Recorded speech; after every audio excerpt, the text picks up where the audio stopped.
I wrote an article recently called "You Get the Team You Deserve," and I wanted to expand on this a little bit. Too often we find in businesses there are the wrong people on the bus.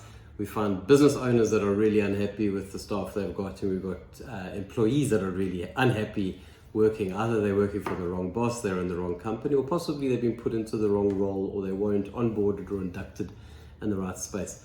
So I just wanted to share a couple of tips.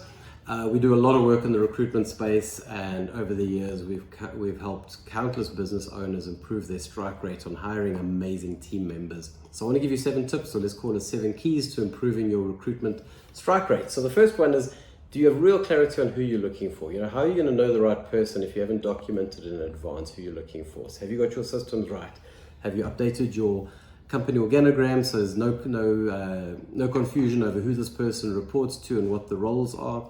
Have you updated a clear job description, what I like to call a position contract? It says clarity on the roles, the duties, the key performance indicators that this person is going to be responsible for, but also what's the attributes of what the perfect candidate will look like. So that's the first thing. We've got to be real clear on who we're looking for. Then we have to be confident that we're going to go to the market and not be afraid to get a ton of applicants in. We want to advertise far and wide on social channels, ask for referrals, and get lots of applicants in.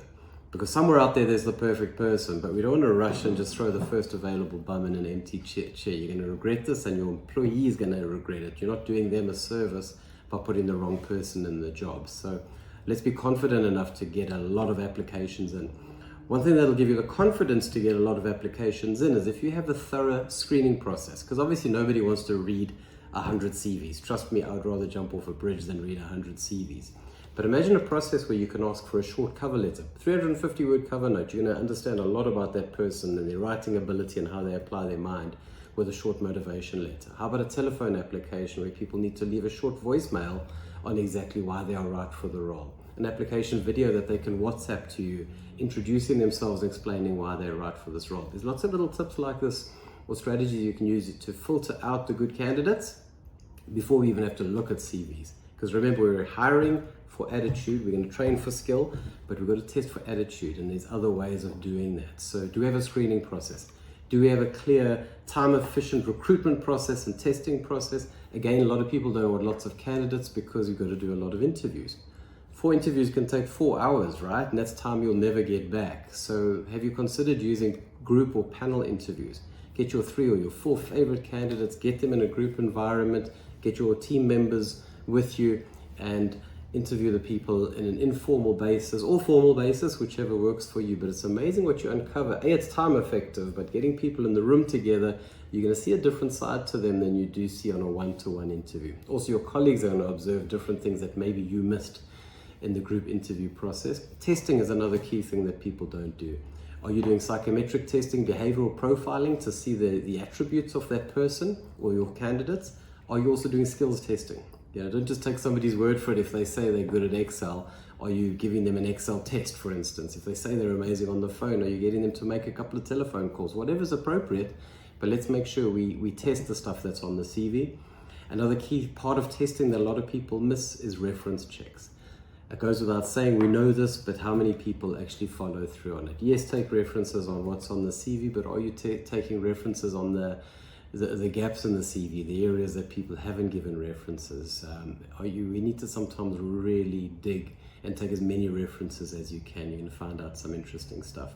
2 key parts just to wrap it up. A key thing a lot of people don't do, aside from the group interview or the job interview, are you doing a social interview of your favorite candidate or favorite 2 candidates, getting them around for a lunch, take them out for dinner.